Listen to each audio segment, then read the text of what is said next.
dia, primeiro ano. E aí, como passaram de fim de semana, espero que passaram bem. Então, nessa semana, a gente vai dar continuidade ao nosso estudo sobre funções inorgânicas. Essa semana 2 do PET volume 4, a gente vai falar sobre as soluções eletrolíticas de ácidos e bases. Então, o objetivo da nossa aula é estudar a teoria eletrolítica de Arrhenius, diferenciar e relacionar os processos de dissociação, ionização e solução aquosa, conhecer a fonte e a função de alguns eletrolitos fundamentais para a manutenção da vida humana, representar e identificar, por meio de equações e fórmula química, esse sistema que representa caráter básico, ácido ou neutro. Então, bora lá. Então, sabemos que o sangue exerce importantes funções no nosso organismo. Uma delas é transportar o gás oxigênio e de nutrientes para todas as células do corpo humano, delas recolhendo gás carbono e excreção. Cerca de 55% do volume sanguíneo do corpo humano é constituído de plasma sanguíneo, um líquido composto de água, íons, também denominado de eletrolitos, proteína, nutrientes, gases, dentre outros, e diversas proteínas. Os principais eletrolitos que formam o plasma sanguíneo ou íons são o cloro, cloreto, o potássio, o cálcio, o magnésio, o sódio e os bicarbonatos. Esses eletrolitos têm diversas funções no organismo e, por esse motivo, necessitam de reposição. Uma das formas de reposição íons, o eletrolito, é por meio de uma dieta saudável, ou seja, uma alimentação mais saudável. Então, note que todos os eletrolitos presentes no sangue são íons dispersos em uma solução aquosa, o plasma sanguíneo. Então, para representar o meio em que esses eletrolitos se encontram, costuma-se utilizar a abreviação logo após o símbolo íon. Indica que a espécie química encontra seu avatar na molécula de água. Por exemplo, o íon sódio presente no nosso organismo, que é o Na+. Ele é representado, então, pelo Aq, que é em solução em água dissolvida em água. Essa simbologia é especialmente importante para compreendermos processos descritos em algumas equações químicas, nas quais é indicado o estado físico ou a condição de reagente de produtos no meio racional. Para isso, além de Aq, são utilizadas algumas outras abreviações, tais como L, que indica que o reagente ou produto está no estado líquido. S indica se o reagente ou produto está no estado sólido. G indica se o reagente ou produto está no estado gasoso, como por exemplo nas quatro equações abaixo. Estado que representa estado aquoso, gasoso, aquoso no braço do aquoso, ou aquoso aqui também é aquoso, líquido aqui, que é água líquida, gasoso aqui, que é no estado gasoso, e dentre outros, e sólido, quando é representado pela letra S. Então, essas observações, elas serão muito importantes para compreendermos os processos apresentados durante o nosso estudo. Teoria eletrolítica de Arrhenius. Em 1884, o sueco Savatti Arrhenius, ele propôs uma teoria aceita até hoje para explorar e explicar a condutividade térmica de algumas soluções e também o comportamento dos ácidos e bases dessas soluções. Então, a condutividade elétrica das soluções dependia da existência de íons, que era responsável por transportar a carga, onde que esses íons podem ser soluções eletrolíticas ou não eletrolíticas. Onde que nas soluções eletrolíticas conduziu bem a eletricidade por apresentar íons livres, que são formados por compostos iônicos, como bases sais, os quais transportavam corrente elétrica. Porque os seus íons, que antes estavam em aglomerados iônicos, eram separados quando colocados em água. E isso que é um exemplo de dissociação iônica. Ou também pode ser formado por compostos moleculares, como os ácidos que sofrem ionização em água. Então, para ilustrar nada mais essa teoria de dissociação de Arrhenius, vamos ver alguns experimentos de Arrhenius. Considero uma montagem de uma pilha ligada a um fio condutor com um eletrodo em um recipiente e a outra ponta da pilha ligada a uma lâmpada que está também ligada a um fio condutor dentro de um recipiente. Vamos lá. Comparar primeiro colocando água no recipiente, você observe que não acontece nada. Colocando sal de cozinha, também não vai acontecer nada. Agora, colocando água e sal de cozinha.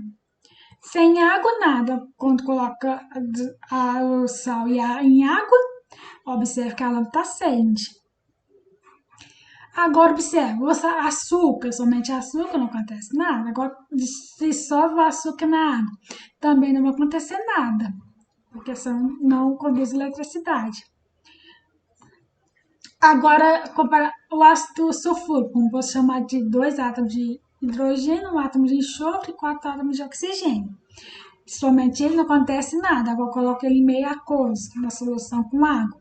Observe que a lâmpada também vai acender, então você conduzir corrente elétrica, produzindo íons positivos e íons negativos. Então, podemos colocar que eletrolitos conduzem corrente elétrica. No caso, são compostos iônicos dissolvidos em água, como por exemplo o sal de cozinha, dissolvido em água, libera o cátio Na+, em solução aquosa, e o cloreto menos em solução aquosa, sofrendo uma dissociação. Já alguns compostos covalentes, como os ácidos dissolvidos em água, como um átomo de cloro e um átomo de hidrogênio, vai liberar um cátio H+, e um ânion cloreto em meio aquosa, então ele vai sofrer uma ionização. Já os não eletrolitos não conduzem corrente elétrica, como no caso com alguns restantes dos compostos covalentes, exceção do ácidos, como por exemplo o açúcar dissolvido em água, ele vai só correr a dissolução dele em água. Então, na corrente sanguínea, a dissociação dos compostos iônicos é muito importante para as funções fisiológicas, uma vez que muitos elementos químicos essenciais para o bom funcionamento do organismo são absorvidos na forma iônica, como por exemplo o eletrolito sódio, cálcio, magnésio e potássio. A função apresentando algumas funções, como por exemplo do sódio, manutenção do equilíbrio osmótico, que presente a condução de impulso nervoso para a contração do coração muscular. O outro exemplo, o magnésio, auxilia no metabolismo da glicose e diversas proteínas. O cálcio, ele na formação dos dentes e dos ossos. O sódio está presente em peixe, tomate, dentre outros. Cálcio presente no leite e seus derivados. Magnésio, aveia, milho e lentilha. E o potássio, condução de impulso nervoso e da contração muscular dos músculos. Presente na banana, laranja, ameixa, tomate e espinafre. Então, como vimos na nossa última aula sobre os conceitos de ar, de acordo com a Arrhenius, ácidos são compostos em solução aquosa que ioniza, produzindo como íon positivo apenas o cátio, H+, ou mais corretamente o íon hidrônio, denominado de hidrônio ou hidroxônio. Ou seja, tem um ácido em água, ele vai produzir o íon hidrônio, como por exemplo, 3 tipos de ácido aqui, em água, dissolvido em água, ionizado em água, eles vão produzir um hidrônio, mas seus ânions, que é os chamados de ânions, seus ânions. Já as bases de acordo com a Arrhenius, o hidróxido também são compostos que, por dissociação iônica, liberam como íon negativo apenas o íon hidróxido, o H-, também chamado de hidroxila ou oxotrila. Com presença o NH, um átomo de sódio, um átomo de oxigênio e hidrogênio, sofre dissociação liberando o Na+, e o hidroxila. Isso aqui nesse caso vai liberar 2 hidroxila. Agora, as bases ácidas apresentar ser forte ou fraco. Então, por esforço dos ácidos e das bases dessa grau de ionização assim, e dissociação. Então, eletrolitos fortes são aqueles que formam soluções com soluto presente que se encontre quase integralmente na forma de íons. Algumas formas de diferenciar eletrólito forte e fraco é medir sua capacidade de conduzir corrente elétrica em solução para a mesma concentração de soluto. Então, um eletrólito forte ele vai apresentar uma maior condutividade elétrica, já um fraco vai apresentar uma condutividade elétrica mais fraca. Mas uma outra forma de medir isso também é por medir o grau de ionização para ácido ou dissociação para a base, que é o mesmo raciocínio do grau de ionização para ácido. Então, o grau de ionização, ele representa pela letra grega alfa, se define com relação ao número de moléculas ionizadas dividido pelo número de moléculas dissolvidas de um íon. Por exemplo, suponha uma molécula, número de moléculas ionizadas de 9,2 por número de moléculas dissolvidas, vai dar um grau de ionização de 0,92. Onde que para ácidos fortes o grau de ionização é maior ou igual a 50%, ácido moderado menor que 50%, e ácido fraco menor ou igual a 5%.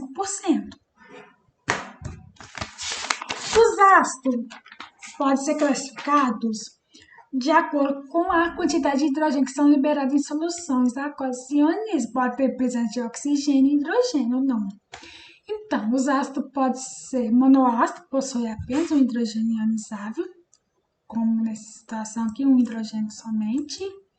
Diácido possui dois hidrogênios ionizáveis, dois átomos de hidrogênio aqui são diácido. Triácido possui três hidrogênios ionizáveis, ou seja, três átomos de hidrogênio, quando tiver três assim é triácido.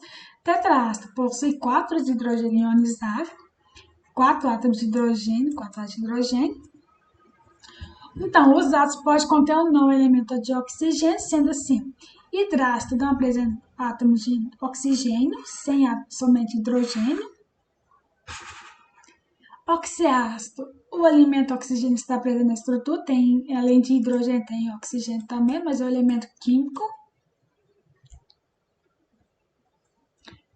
A força de um ácido, como eu falei anterior, no slide 19, é medida pelo grau de ionização, que quanto maior o valor, mais forte é o ácido, porque é a relação entre o número de moléculas ionizadas dividido pelo número de dissolvida. Então, um ácido forte, ele possui um grau de ionização superior a 50%, moderado entre 5% a 50%, fraco menor que 5%. Os ácidos fracos, os ácidos fortes estão entre, como os ácidos dos hidrácidos, os ácidos fortes estão entre o HI, o hidrogênio HI, HCl e HBr. Os moderados, o ácido fluorídrico, que é o hidrogênio flu, e os fracos são os demais hidrácidos, comparado a esse. Os oxiácidos, como diz sua força? Você considera a fórmula H, onde que H é hidrogênio, o E é o elemento e o O é o oxigênio. E o Azinho é a quantidade de átomos de hidrogênio e o Bzinho é a quantidade de número de átomos de oxigênio. No exemplo, se B menos A é igual a 3 ou 2, é um ácido forte.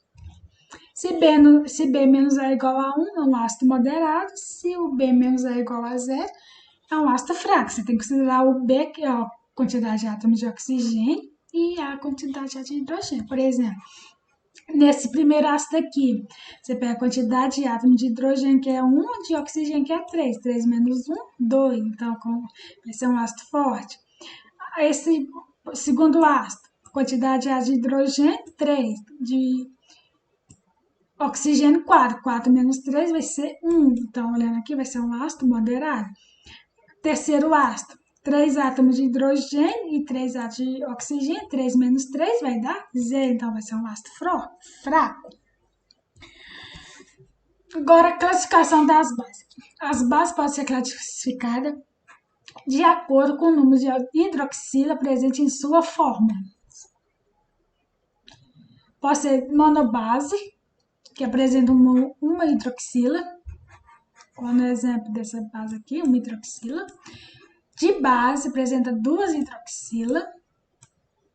Tribase, que apresenta 3 hidroxila. Então, as forças de uma base. O grau de dissociação alfa de uma base mede a sua força. O conceito é analógico da ionização do ácido, calculado pelo número de moléculas que dissocia e número de moléculas que são dissolvidas no início. Uma base forte possui grau de ionização maior que 50%, que são os hidróxidos de metais alcalinos e alcalinos terrosos, aqui não tem. Moderado possui uma ionização de 5 a 50%, que é a mesma coisa que esse aqui. Fraco possui grau de ionização menor que 5%, que são os demais hidróxidos. Bases fortes. As bases fortes são as bases de metais alcalinos do grupo 1 da tabela periódica, que estão, por exemplo, hidroxódio, que é o sódio mais hidróxido, hidróxido de potássio do grupo 1 da tabela periódica. E as bases dos metais alcalinos terrosos pertencendo ao grupo 2 da tabela periódica, da coluna vertical 2, como, por exemplo, hidróxido de cálcio, de estrôncio, de bário. O grau de dissociação dessas substâncias são maiores que 50%, podendo chegar a 100%, dependendo da quantidade de diluição da temperatura. Já as bases fracas são as bases dos metais de transição e de alguns metais alcalinos terrosos, como, por exemplo, o hidróxido de magnésio. É uma base fraca e também que apresenta pouca solubilidade, que chega também a ser insolúvel em água. Então, o grau de dissociação dessas bases é geralmente inferior a 5%. Então, os hidróxidos de metais alcalinos terrosos, como eu falei aqui do hidróxido de magnésio, são pouco solúveis em água. Nomenclatura dos ácidos e das bases. A regra geral para numerar a substância inorgânica tem como base os nomes dos cátions e dos ânions. Em geral, os cátions são monatômicos, ou seja, apresentam carga 1, e seu nome é dado pelo próprio nome do elemento químico. Quando os átomos de um mesmo elemento químico possuem forma a mais de uma espécie, o cátion que se na frente do nome do elemento químico, a carga do cátion escrita em guarismo romano, ou parênteses, ou seja, por exemplo, ácido, por exemplo, da base hidróxido de magnésio, põe hidróxido de magnésio e o 2 na frente em logaritmo romano. Também é regra geral que ânions termina em eto, como mostrado aqui. Dos halogênios é fluoreto, brometo, cloreto, hipocloreto, cloreto, eto. No entanto, existem vários ânions que são poliatômicos. Esses aqui são monatômicos. Por isso o nome dos ânions envolve mais ênfase do que os dos cátions. Desse modo, para a nomenclatura dos ânions, é recomendado que você consulte uma tabela de valores, como nessa aqui. Que alguns terminam em ito, como essa daqui, em ato, eto e ato. Uma dica, eto é quando não tem oxigênio, e já ato e ito quando tem a presença de oxigênio. Ito quando o NOx é menor que 2, maior é ato.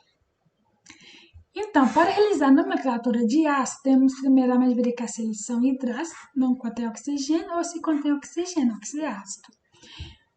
Identificar se é hidrácido ou oxiácido. Aí segue o nome. Ácido mais o nome do ânion sem sufixo, mais o sufixo do ácido, que pode ser hídrico, hidrácido, oxiácido, oso ou ico. Então, hidrácidos. Nos ácidos sem oxigênio, a nomenclatura é bem simples, só seguir a regra. Ácido mais o nome do ânion e hídrico.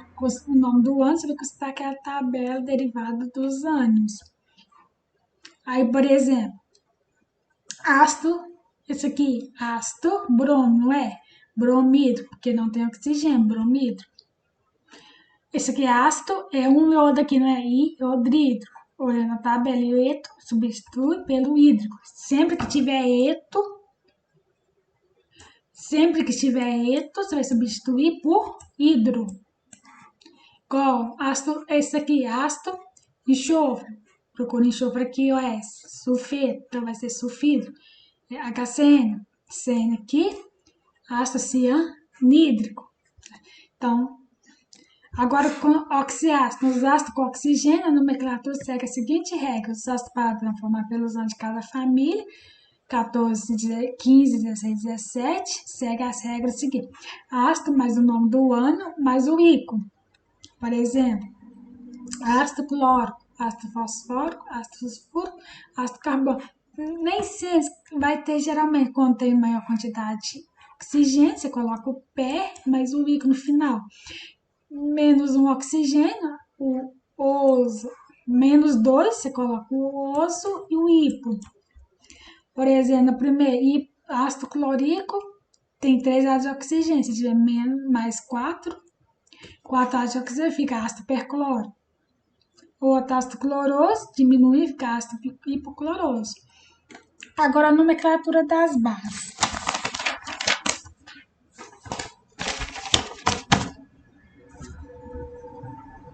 A nomenclatura desses compostos baseia-se nessa sua formação, e sempre que escreve o primeiro hidróxido, seguido o nome do cátion, hidróxido de e o meu nome do cátion, por exemplo. Hidróxido de sódio, que é um sódio com hidróxido, cálcio, 2 átomos de hidróxido de cálcio, porque é hidróxido de alumínio, depois hidróxido de prata, hidróxido de amônio e hidróxido de zinco. Caso o elemento químico que acompanha o grupo hidroxilo não seja prata nem zinco, como mostrado, nem seja esse aqui prata e nem zinco, ou não pertence à família 1, 2, 3 ou coluna vertical 1, 2, 3, devemos indicar depois do nome do elemento o logaritmo romano correspondente ao índice que está localizado após o grupo hidroxilo. O K de menor K pode ser representado por hidrógeno meio K mais 2. Você pode pôr, em vez desses aqui, um número romano, por exemplo. Esses dois compostos aqui, eles têm a quantidade de hidroxígeno diferente. Um tem 2, um tem 3. Tá? Por hidróxido de ferro 2 e hidróxido de ferro 3. Ou, quem que é menor que a quantidade? Esse aqui, então, hidróxido de ferro 2 ou hidróxido ferroso. Hidróxido de ferro. Mesma coisa aqui. Comparando esses dois, é o mesmo elemento, não é? Hidróxido de estânio 2 e hidróxido de estânio 4. Quem que é maior ou menor? Menor é esse aqui, né? Então, ele vai ficar hidroxitanoso ou hidróxido estânico. Agora, comparando esses dois. Hidróxido de cobre 2 e hidróxido de cobre 1. Então, esse representa menor. Hidróxido de ferro 2 e hidróxido cúbrico. Então é isso, pessoal. Essa semana foi mais sobre as funções ácido e base, sobre as nomenclatura. Espero que tenham entendido. Qualquer dúvida pode me chamar aqui. Bons estudos e vai na fé que tudo dará certo.